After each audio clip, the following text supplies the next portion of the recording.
Hi, Mark. Hello, hey Dan. Hey guys. Hey, Dan. Yeah, see, Dan, you added that topic. I think this was related to the email you were sending about the different attestation about geos and location. Yeah, Okay, yeah. So I don't know if this whole thing where it automatically pans to where I am and the camera is annoying. Um, I don't think I've ever seen your actual background. well, I'm in a different room in the house right now. This Okay, room has natural daylight, so I thought I'd make use of that since it's quiet around here right now. Um, what was I going to say? Oh yeah. So hopefully Keith will be on, and then he might also be able to add more context. But I guess only if people have open questions about that. sure.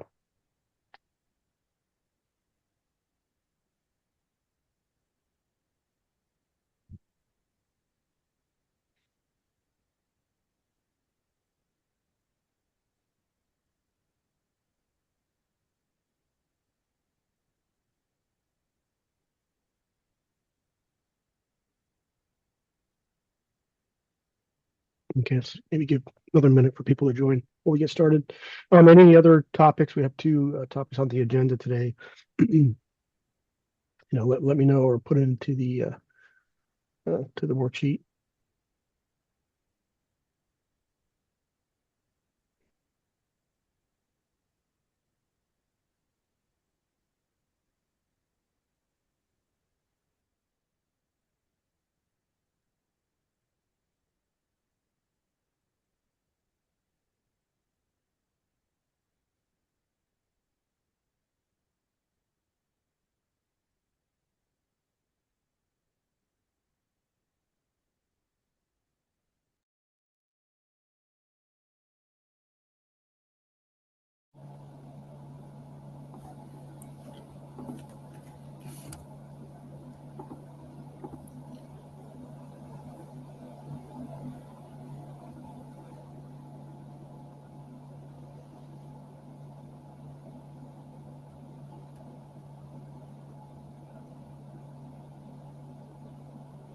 Keith, your mic's picking up some background noise. Thanks. I'll mute that. There's a fan in this phone booth above my head that sometimes gets picked up.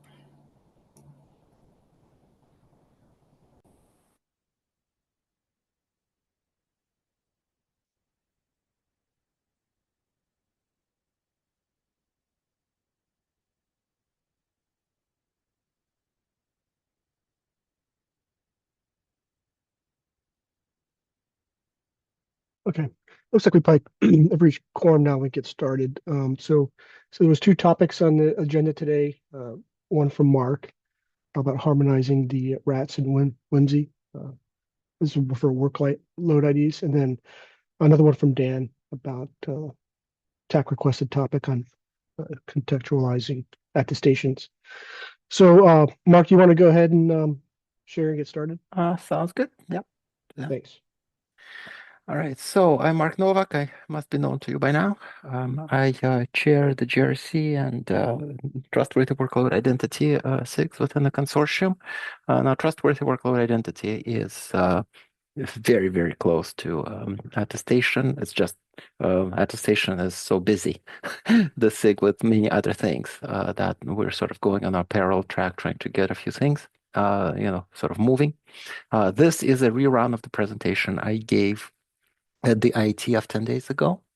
And I encourage your comments as we go. Feel free to interrupt. At IETF, I had to basically ram everything through and talk nonstop. Here, I think it's a little bit more free-flowing discussion. But uh, this is a very, very near and dear to my heart, this talk. I am basically, you know, I really feel very, very strongly that what I'm talking about needs to be done. And I will try and motivate why. So this is joint work with as I said, this whole trustworthy work with Identity SIG, but the ITF presentation with Yogesh and Hank. All right. So key points. Let me first frame. I'm going to basically spend a couple of slides sort of doing a business framing for what I am proposing, and then go into more detailed technical discussion of how to make that happen.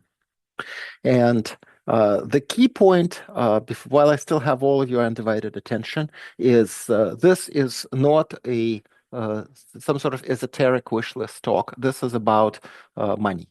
This is about making confidential computing deployable in a vastly bigger target market than it is today. And I believe we've identified what's really holding things back, and we really need to do something about it. So data protection, whole of enterprise concern. Our network perimeters are weakening. I'm like Captain Obvious speaking.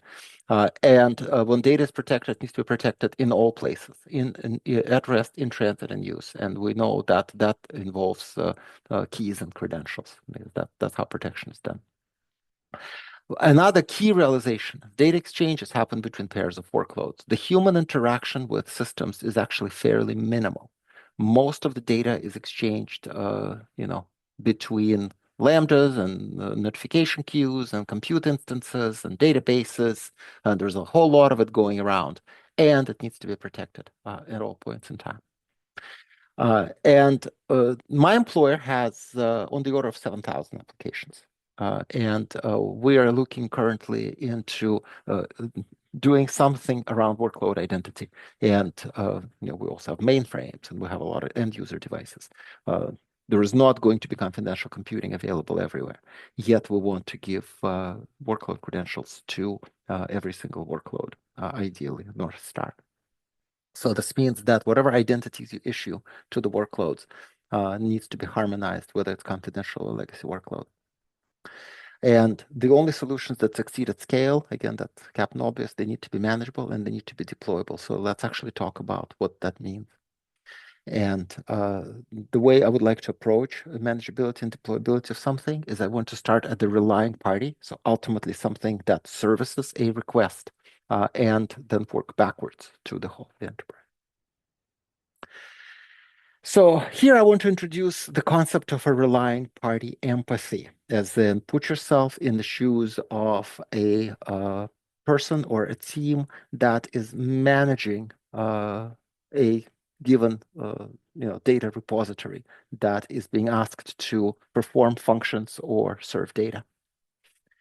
And the authorization policies on your relying parties, and this is another very, very key point, they must remain stable for very extended periods. And here I'm talking years or decades, not minutes, not hours, not months. Once I say this is, the policy for accessing data in this workload, I would like to basically set it and forget it.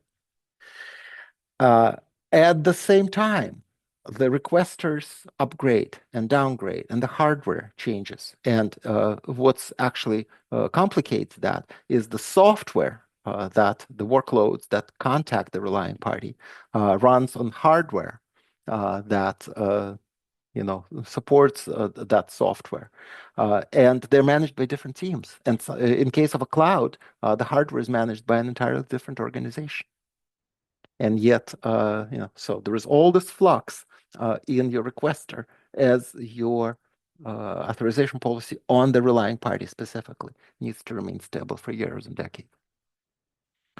Osama, you have your hand up. Yeah, I have a general comment. You mentioned on the last slide, you mentioned your company, that the motivation is coming from your company that you work for. Is that correct? Yes. But on the very first slide, you had that opinions are your own and not of your company. So I'm a bit confused on this overlap or Well, contradiction, so to say. I can tell you the problems I'm trying to solve at my employer, and my opinions are my opinion. So, I mean, I may So be able to influence my employer with my opinions, but I'm actually required by company policy to say that. So I do not know. Do you want me to continue with the content or go get So, stuck on that? I'm just trying to understand what that means. So you are saying that I'm required by policy, by my the company to say that in every external presentation. So I'm just satisfying that requirement. okay, Okay. thanks. All right. So, your relying party authorization policy, this is how you make it stable. You state your relying policy in terms of business concepts. And in case of my employer, it's a heavily regulated institution. So these business concepts are very, very tied, closely tied to regulations. So if my payroll database is the relying party, then perhaps it's the payroll application of some sort, or maybe some human resources application that gets to access it. Maybe in some cases it says, well, employer, some information about my employers are PII, some information perhaps on the compensation of senior executives is considered highly classified, maybe not so for an engineer. And there is a regulation that says if you're going to access information on German employees, then the workload that accesses you must also be physically located in Germany. These are the kinds of things that will remain stable until regulations change. And this is what we're responsible to our auditors for, right? So not sexy, but that's what it is. And yet, and the other realization is a relying party is usually in the middle of something else. It's a relying party for some, but it's also client to something else, right? So you're in the middle of these exchanges. So you need to think about workload identity basically at every point in the chain where data is processed. So now quoting from RATS documents, this is where I claim that RATS lacks relying party empathy. So actually, let's pay attention to the verbiage. In the RATS charter, we are looking into system component integrity, manufacturing origin, operational state and measurements of steps which led to the operational state. On the right, you have chip hardware, chip vendor, target developer. Now, all of this, like unquestionably, is important in establishing trust. And there is some kind of policy that says, we trust AMD chips for, highly classified information and not Intel chips because, a recent attack was discovered. But if I were to change the hardware on which my servers run, and then I have to go chase every relying party that may receive a request and say, now your minimum firmware version is 4.3. It's no longer 4.2.5. And your chip vendor must be, AMD. This is where things stop becoming deployable. As in the relying party will say, every time you update the firmware on your server, I'm experiencing an outage. And as a result, I don't want to use your technology. That's effectively what's going to happen. So we need to mitigate that. So I'm almost done with the business framing, but what I'm basically saying is we need to imbue RATS with relying party empathy. So I just want to obviate a little bit of a terminology confusion. So when I say relying party for the purposes of this talk, it may or may not mean the same thing as what is a relying party in RATS. In RATS, the relying party is whatever receives your attestation results. In this talk, relying party is the recipient of the workload credential. And if the attestation results contain the workload credential, then they are one and the same. And if I have to exchange attestation results for a credential, then it's the former. So there's a new architectural building block that I will illustrate. It's called a claims mapper, and it has many shapes, like architectural building blocks usually do.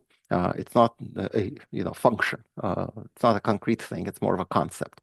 An input to the claims mapper is either evidence obtained from a workload or attestation results about a workload.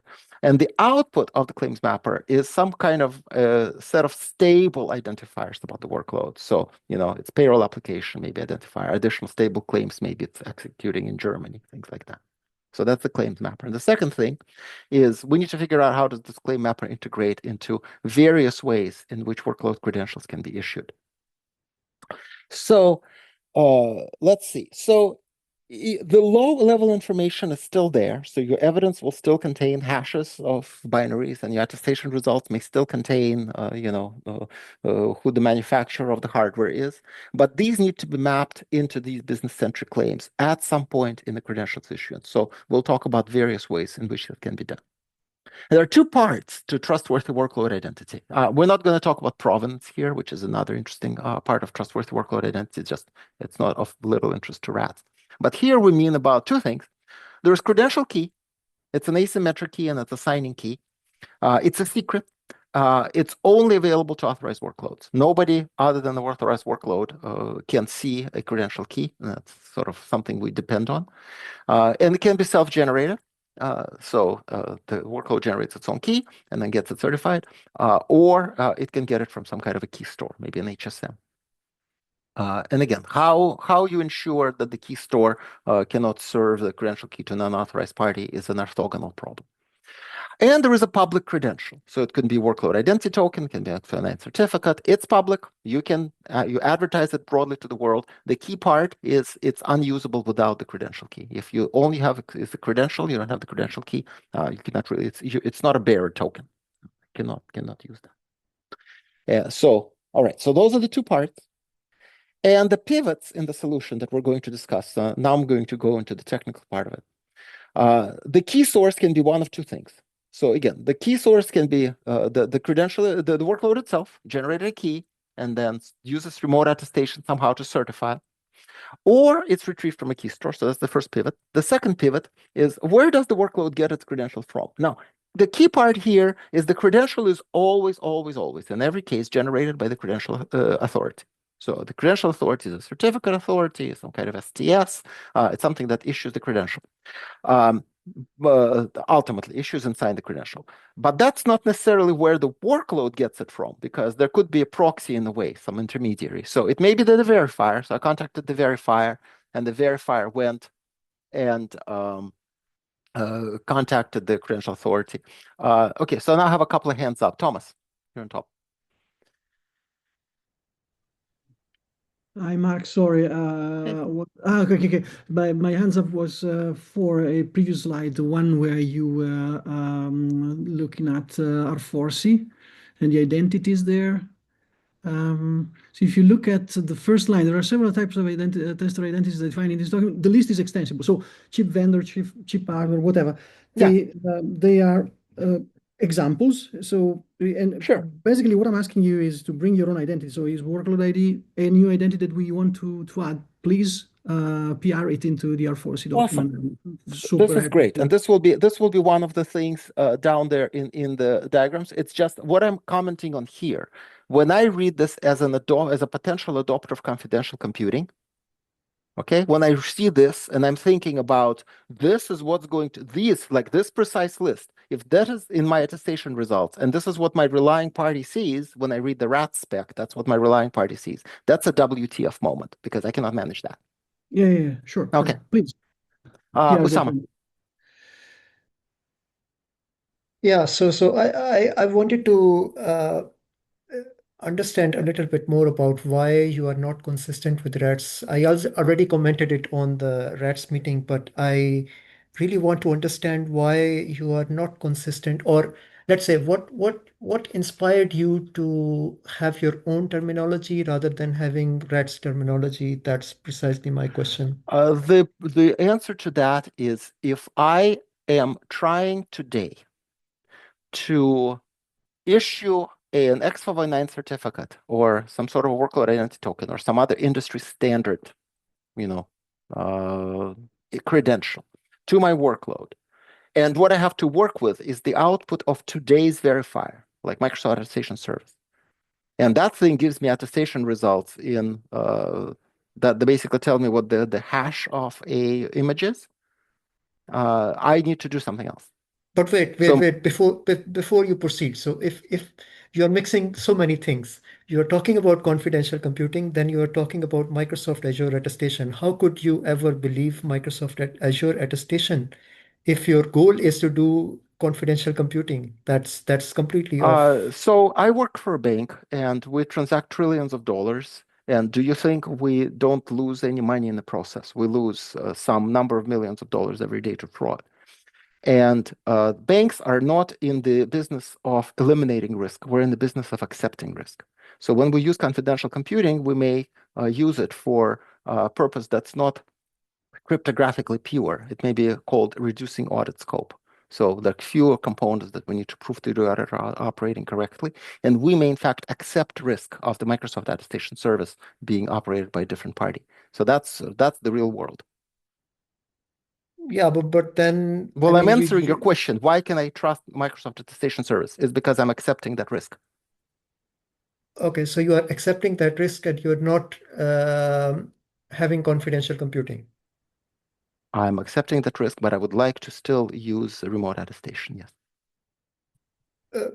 I mean, remote attestation is wider than confidential computing. That's what I'm trying Well, to it includes a understand. verifier, and I need to So, trust it at some point. I also trust a CA that a party may operate that, I don't fully control. This is not so about again, purity. you're mixing a lot of things. So let's go a bit slowly. You said you are trusting the verifier for any attestation use. You have to trust the verifier. Um, I'm not aware of any implementation where you don't have to trust the verifier. So this has nothing to do with Well, when I say trust, I accept the risk inherent in using a like if I don't trust Microsoft Attestation Service, I'll stand up my own verifier. It may still not have the capabilities I want.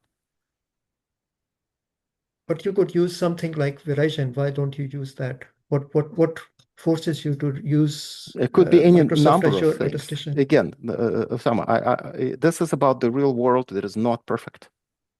So let's go back to that because we may run out of time if we rat hole on that. So again, we have a secret credential key, we have a public credential, and we have the two different key sources or potential key sources, and we have three different credential sources. Now, not all combinations turned out to be valid, or maybe I missed something, but you can sort of put this 2x3 matrix in a 2x3 pivots in the matrix, and you can look into different flows that result.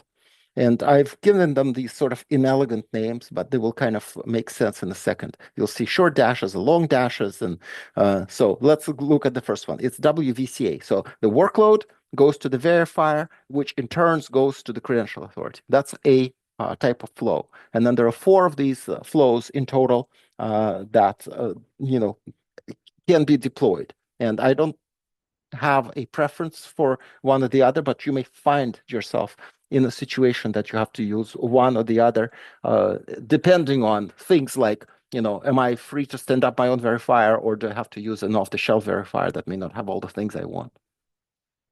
So this is one of the possible solutions. So here, the workload is the source of the credential. The workload generates its own credential key.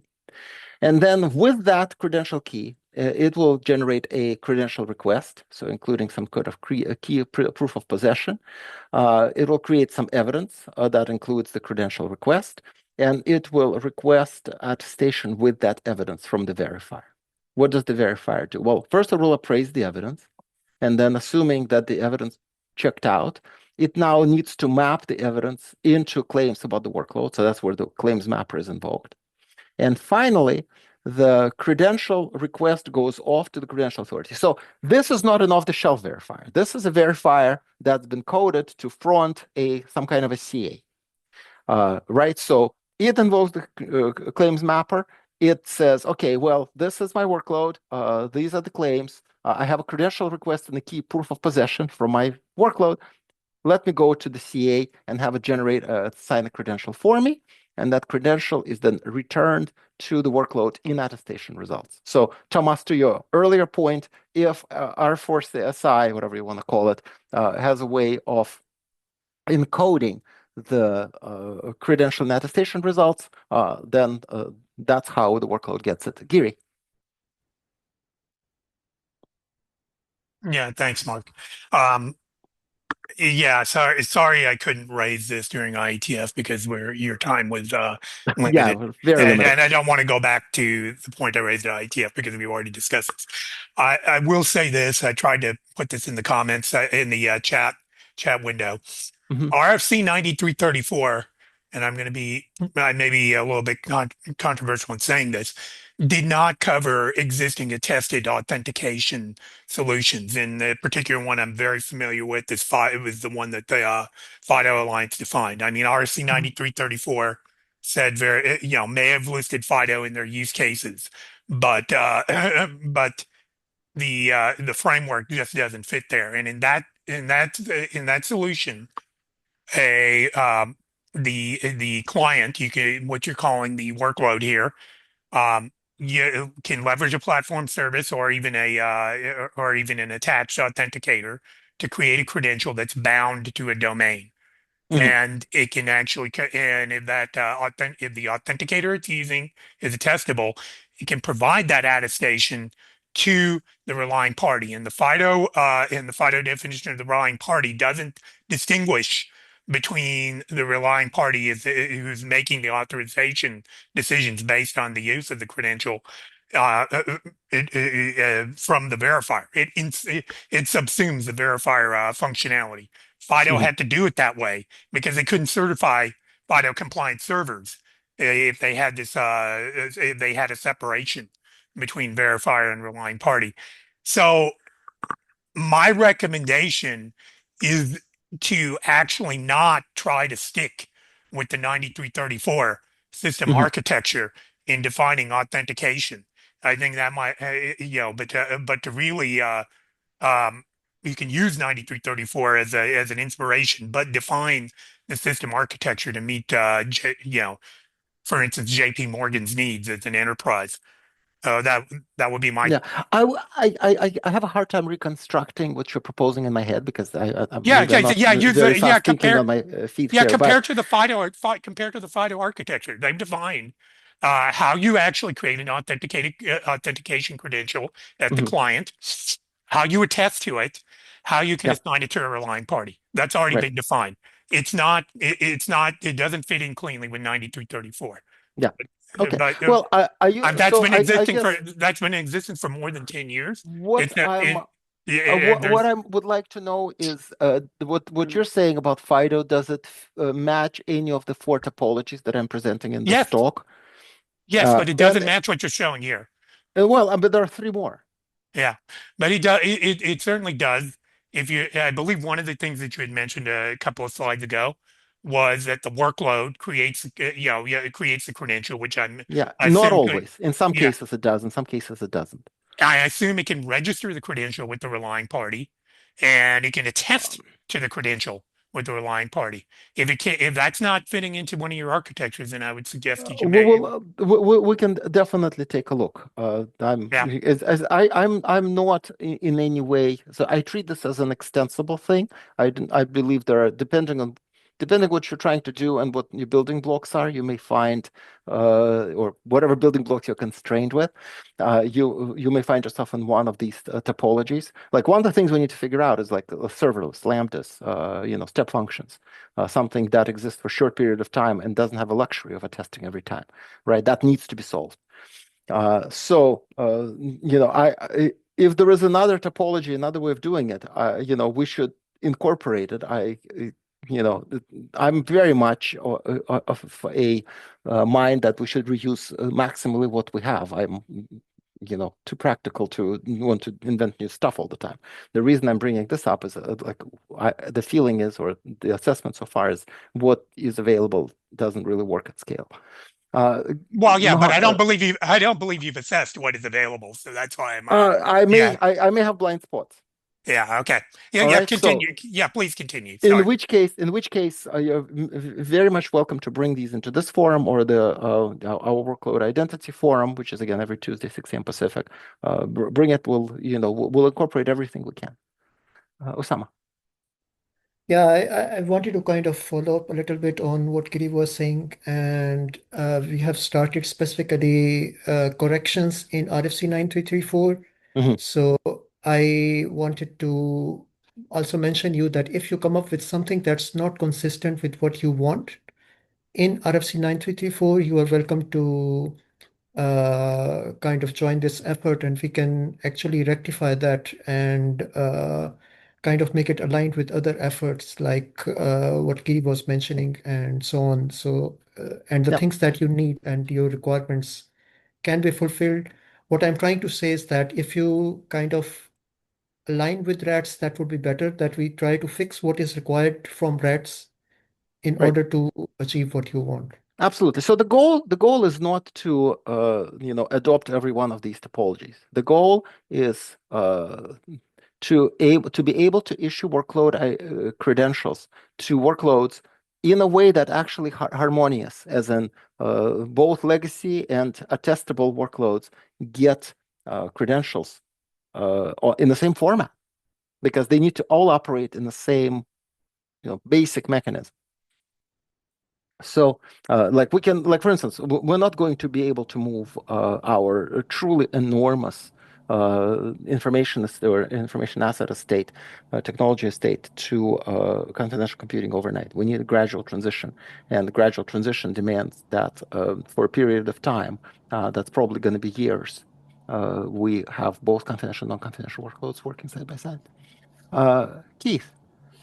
Yes, I actually need to drop here pretty quick, so I'm going to shift gears in my question a little bit from what other Mhm. people have been asking about. But looking at the diagram on the slide and your description previously about what the claims mapper is doing, and correct me if I'm wrong, but my understanding of what you're describing as a claims mapper is taking the kind of more mechanical measurements and analysis of the attestation and mapping it to a more customer-centric idea of what's Correct. happening. Correct. You have this directly embedded into the verifier, and I'm curious if you see that being as a intrinsic necessity or just one illustrative way of this being done, because it seems like it could be So there are. This is one way. so I can. There are Seems like three it more. could be a separate thing that, like, after the verifier creates the attestation results, that then the claims mapper, in another place, perhaps part as like the IAM systems in the credential authority, perhaps then takes those and has an additional policy that runs on it that takes the attestation results and maps it to the customer's kind of Yeah. view of the world. And what are your thoughts on that? So I have three more topologies to cover. I see. And so let's go to the next one real quick, and hopefully you can still stick around for that one. But in this case, you go to the credential authority first. Here, you still generate the credential key, but you're not talking to the verifier directly. Here, you're talking to the credential authority, which then forwards your evidence to the verifier, which then appraises the evidence and gives you back some kind of attestation results, which you then, at the credential authority, map into the workload claims, create a signed credential, return that. So that's another potential way of doing it. I'm not recommending one over the other. I'm just saying here are different ways of skinning this cat. Sure. What's your Okay. third one? I did have to drop pretty quick. My third one, and there are fourth, so we can go over them pretty quickly. Probably everyone wants me to move on anyway. So here, the credential is still generated. The key is still generated inside the workload. But first, I go to the verifier and get back these fragile attestation results, the ones that have firmware versions and manufacturers and whatnot, and then I use them as an input to my credential authority, which then maps the raw fragile measurements into business-centric ones and gives me back that credential, right? And finally, this is the one for serverless and Lambdas, and this is where every instance of the workload does not have the opportunity to go attest itself because it would be too expensive. It would blow your verifier out of the water, or your CA. Thanks, Mark. And this is more like what happens traditionally with containers and microservices. Yeah, thank you. I think the third one was exactly what I was, describing as an alternative, and I'm happy to see it's included there. So I think you answered my question, and I need to drop. So thank you very much. Awesome. Osama. Yeah. First, how do you prevent replay attacks in this design? And secondly, what is the binding to the TLS protocol? Because as the SIG has discussed so many times, the binding to the TLS protocol is essential. If you don't have that, the evidence might be coming from somewhere else, and you might be connecting to someone else. And so, as I said, IETF, and there are security considerations there. We need to do further security analysis to make sure that all potential security holes are spoken for, and that's out of scope for this presentation. I fully admit that there may be security vulnerabilities inherent in this that will need some kind of mitigation. I'm just not prepared to discuss them right now. Sure.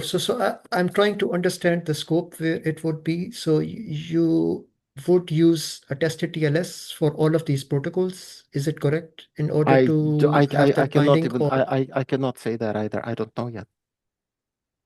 so what is the kind of the vision then? I mean, for this specific work, there is a draft which is interaction models, which is already kind of taking care of what are the different, let's say, passport model, Mhm. um, background check model, and using nonce, using epoch handles and all that.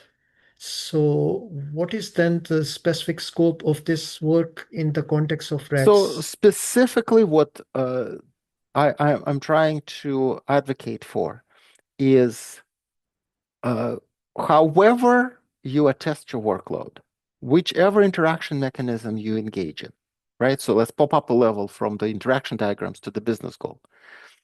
If at the end of your exchange, you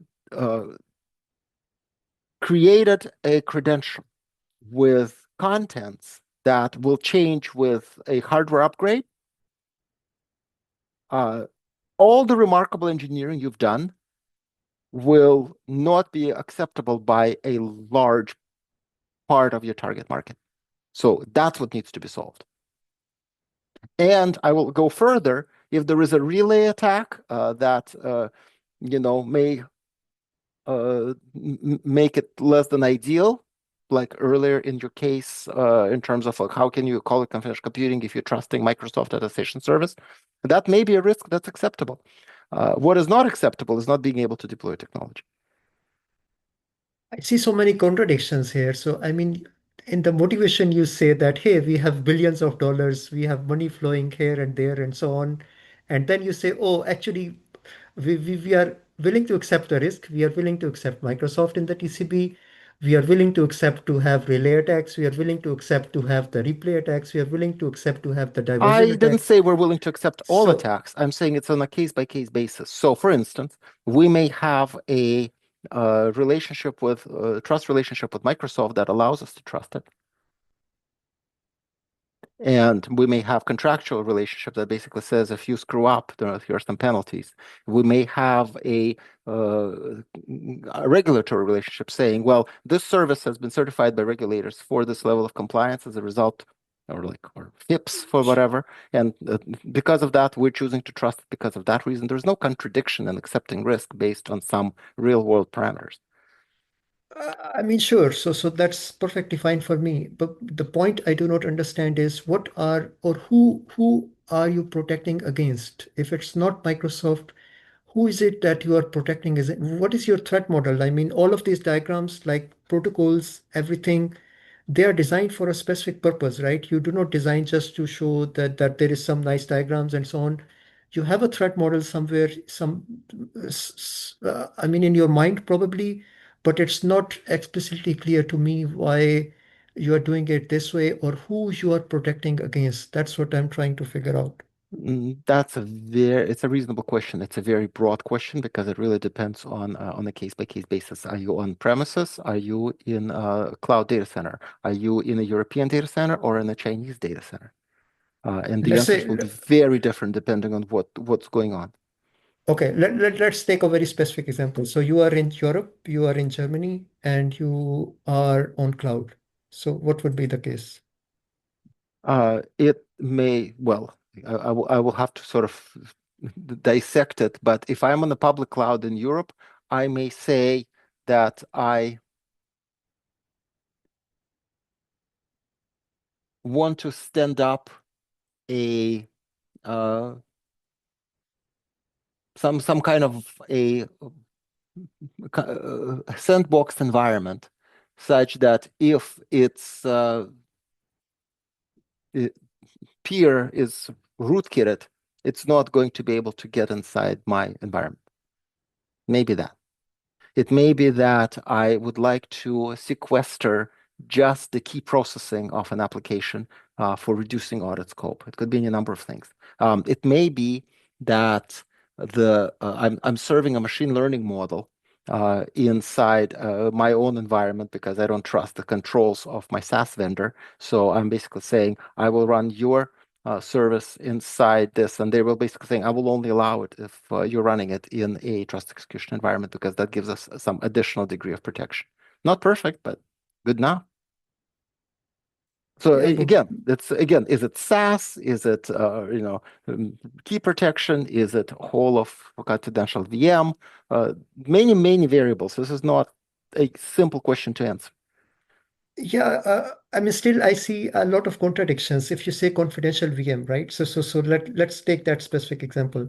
So how could possibly that confidential VM stay the same measurements for like the motivation that you were showing was kind of like 10 years, 15 years for the relying party. So that would be for uh, so one of the things we're doing in the GRC SIG is looking at governing payload accessibility. So it's never just one control. It's always a combination of controls that you define what you want to do, and then you combine them because each one of them reduces your risk by some percentage. James. Yeah, sorry. One comment just from the chat. If we move on with that discussion, but my question is more about the claims mapper. So to me, yeah, maybe you're going to get to this, but just real quick, if you're going to get to it, then we can move forward. But is it the idea that the relying party in your definition would depend on component owners to publish sort of security levels? Yes. So if you think Okay. about it, there are really two things that go into the claims mapper. One is what constitutes, and I'm giving a very sort of high level. We're not going to go into like minute details of this, but I may have an input from a hardware operator, which is either my own compute team or maybe it's whoever manages hardware at Microsoft, to decide what is proper hardware for my workload to run on. So that's one. And then separately, I have an input from a CI/CD pipeline says, this is the latest version of the payroll application that you should be running, and anything that's below, maybe this is version 8, and if you're running below version 7, then you're no longer. So the claims mapper is where these decisions are made.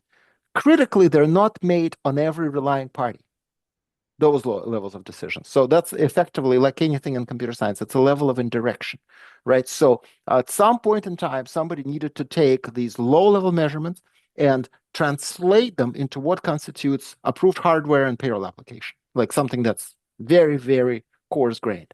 In fact, it may be that payroll application is perfectly fine to run outside of a trust execution environment if it's on premises, but it needs to be run in a trust execution environment if it's in a cloud in China.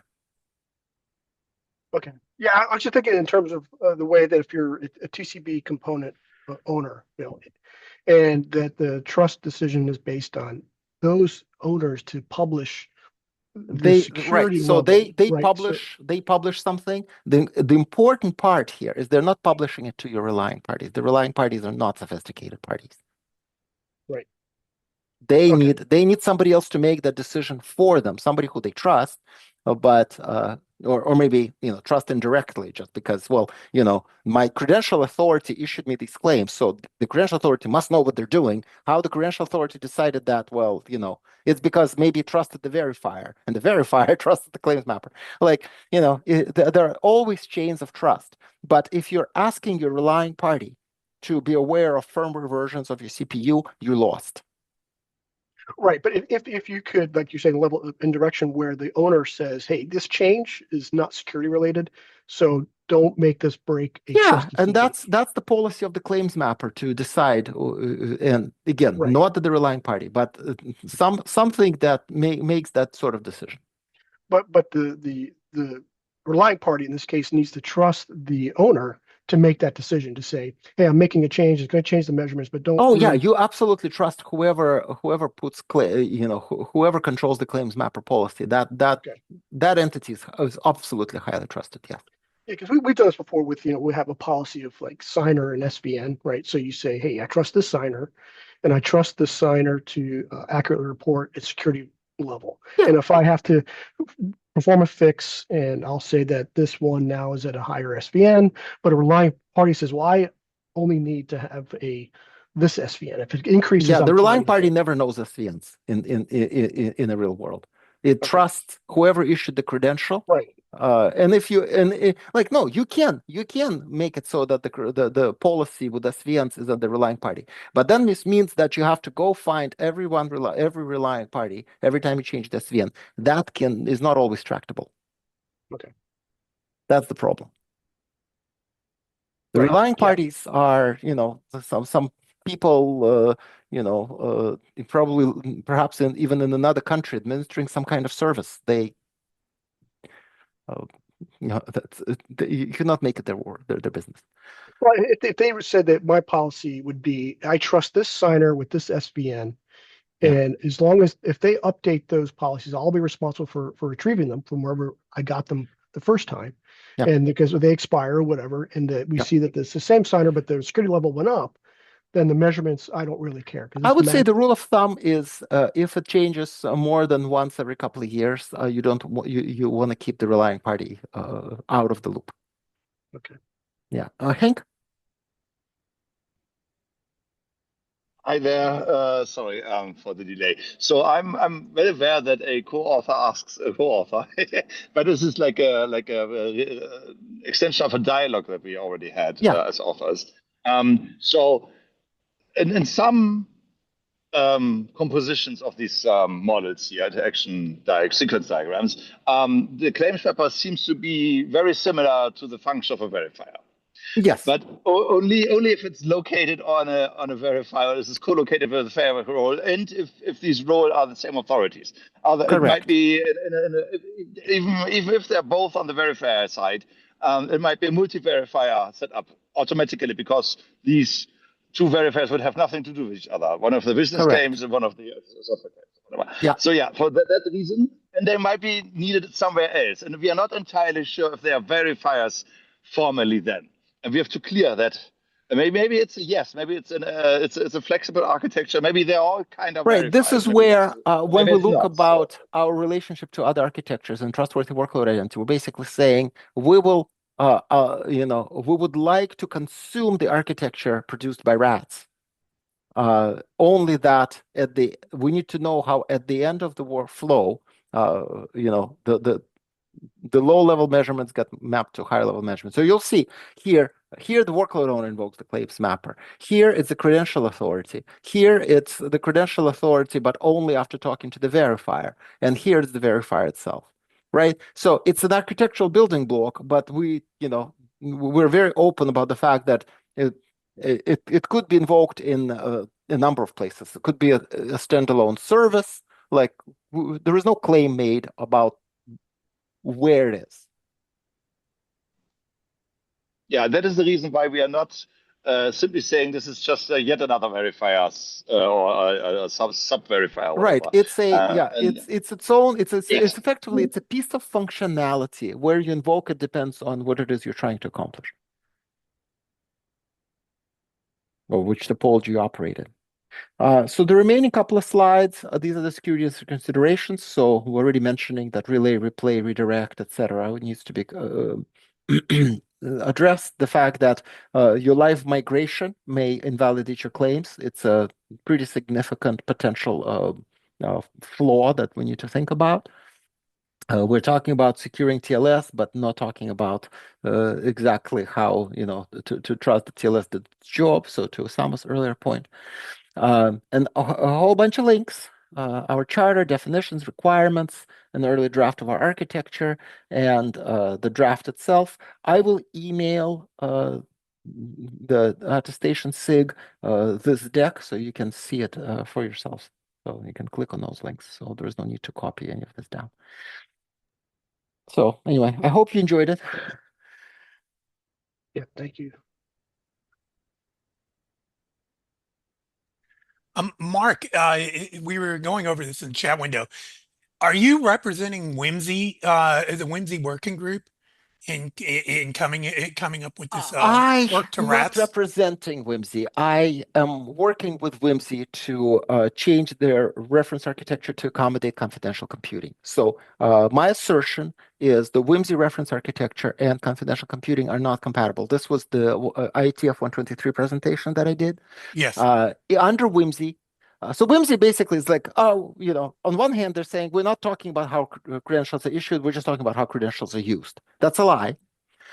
They do talk about the fact that there is an agent and then there is a server, because it's effectively Whimsy is like Spiffy.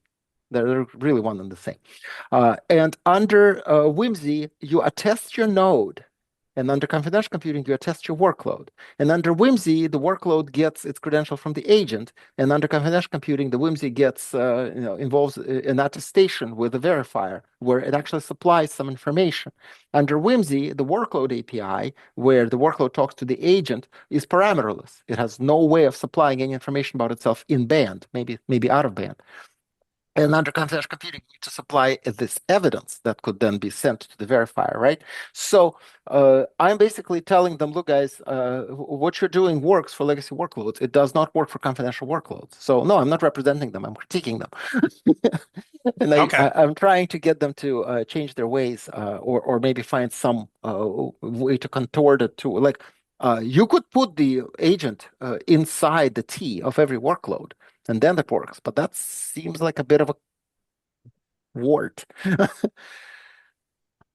Okay, but that was the way I interpreted it. Is if we ever make Whimsy useful for confidential compute, we would have to do that. Okay, thanks. Yeah. So, and by the way, the proposal is not tied to Whimsy in any way, shape, or form, other than if Whimsy is the architecture for expressing your credentials, which it really is, then yeah, I mean, we still need to make sure that Whimsy accommodates various attestation flows. Currently, it does not. So my question to you is that, is your plan really for this draft to go to rats? Is it really targeted for rats? What's your kind of overall plan for this? Right. So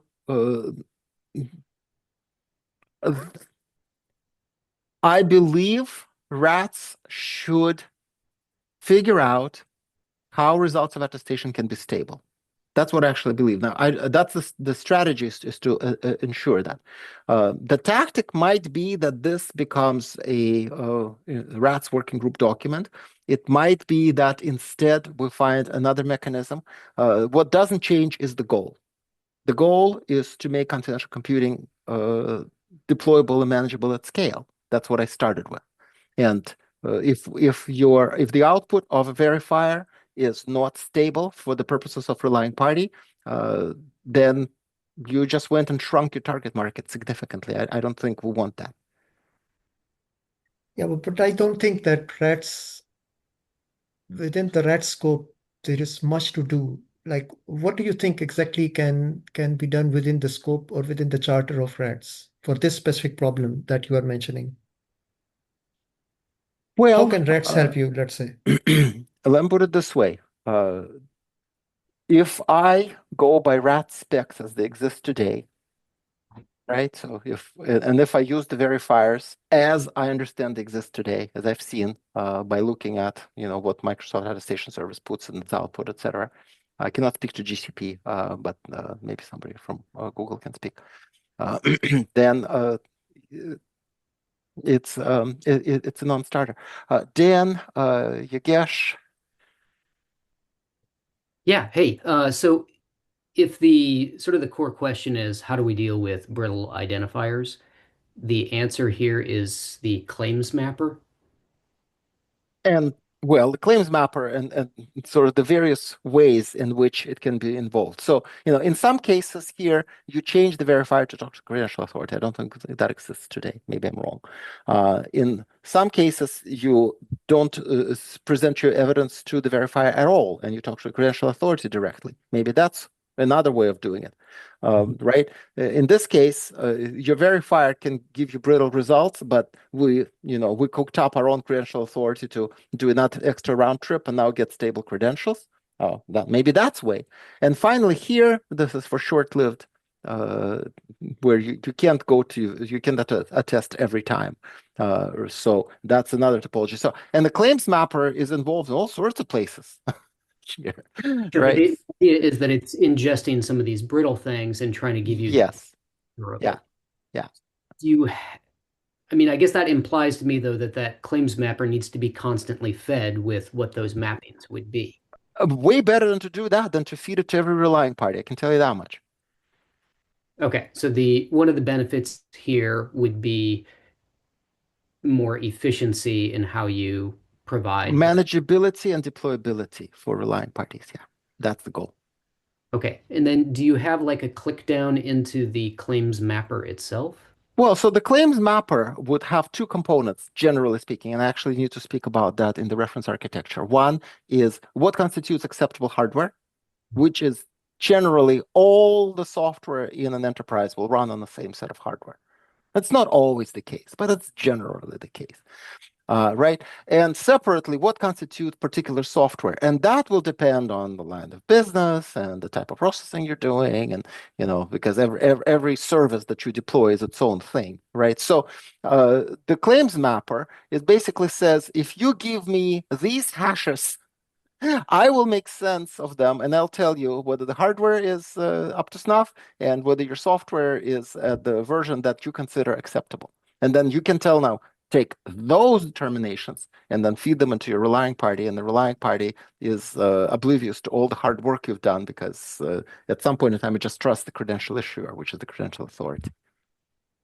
Okay, and then I guess the output of the claims mapper is a single identifier.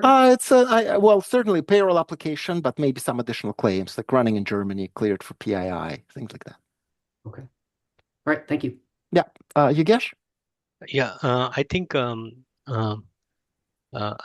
was trying to answer Usama's question as to what this brings to rats. I think we should clearly drill down as to is there anything missing in terms of kind of requirements coming from this work on how we construct attestation results in rats, where more claims are needed or potentially any gaps in any of the messages can be filled so as to satisfy the use cases or the requirements we bring in here.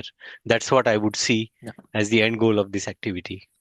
Yes, I will claim that generally speaking, like, the attestation results as specified by RATs today, for one, there are way too many of them. Like they capture a lot of information, where the relying party needs to know very, very few things, like usually low to mid single digit things.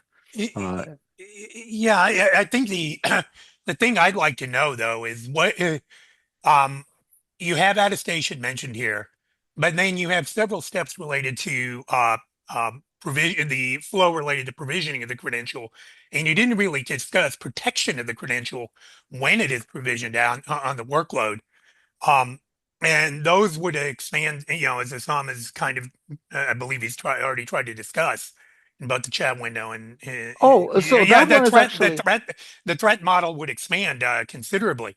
I think if you can just kind of narrow to where we think attestation comes into this flow and what is missing from the 9334 architecture. Four different flows, and attestation comes in at different places. But credential itself is public. Credential, yeah, but you have you say the credential is not the credential is encrypted, right? No, it says return encrypted credential key. I see it at the bottom right. No, I mean, that's not a credential. That's the credential key. The credential is public. What do you call a credential and what do you call a credential key? Credential key is a credential is a certificate. Credential key is the private key of the certificate, for instance. Yeah. Okay, fine. So I can give you my certificate, right? Okay. But you would need you would need to, prove the possession of the private key. So the FIDO definition defined credential as the public-private key pair, and the private key is protected in the authenticated restricted operating environment. So you're even changing definitions from what's already there in the Well, authentication that's what sphere. I said Yeah. that very early on. The credential is the public portion, and the credential key is the private portion. Yeah, but that's a but as I said, that's a obviously return encrypted credential key is a security sensitive part of the is a security sensitive part of the process. Could relate to attestation, I don't know. But if you're trying to test how the workload stores the credential key after it's returned to it, I think that's the kind of workload is a trust execution environment. That's where it's stored, inside the trust execution environment. Dewal, sorry, you haven't had a chance to speak yet. Thank you, Matt, for the opportunity. Mark, I'm trying to understand how much does AR4SI trustworthiness vectors help you in this context?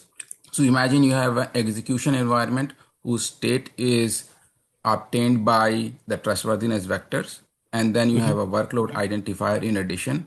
All of these go into your relying party. I'm short-circuiting your claims mapper for a moment and just trying to understand, if you have both of these, does it give you the stability that you are looking for? Maybe, maybe not. Generally, whatever you put into a credential, into the claims about the workload, you expect the relying party to examine. And if it changes, you expect the relying party to react. My claim is, if these claims are fragile, as in they change whenever you update software, they change when you update your hardware. The litmus test is, if I have to go chase down all my relying parties and inform them of the change in expectations, your deployability goes down by perhaps an order of magnitude, maybe more.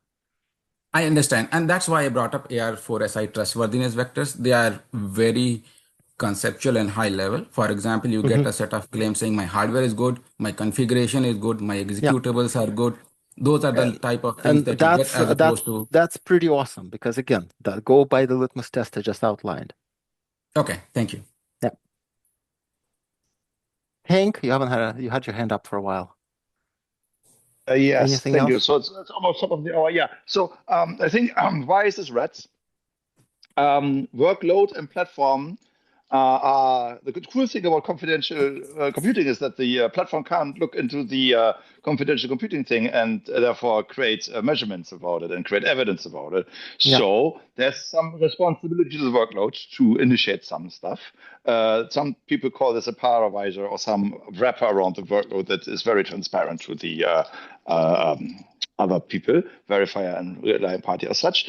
And there's the platform that's also an attester. So now we have a multi-attester scenario, which we have never really talked about, how to aggregate that, how to process that, because you can only compose it, and your attester obviously can change, aka my workload can migrate. So I think this is a complex testing scenario with multiple testers that kind of have to keep track and provenance, and thereby is an extension of the real world into the RETS working group.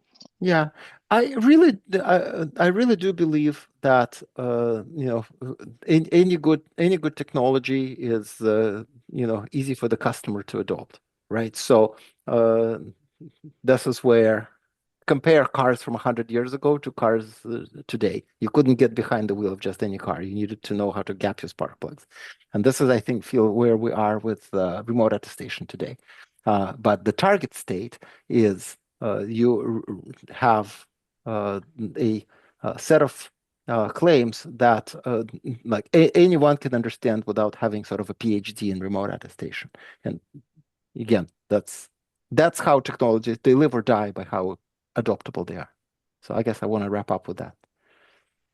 Yeah, I have a very quick one. So I'm trying to understand that what exactly is changing. Like if the runtime measurements of the VM itself are changing, are you saying that you are not going to take into account those, or also the firmware? I am saying that is perhaps something we need to discuss separately. I have a lot of thoughts on what to do with workloads that change at runtime. I am just not prepared to discuss them now, but if you want to, perhaps like this is actually a good GRC topic. How do we govern workload extensibility and workload runtime changes?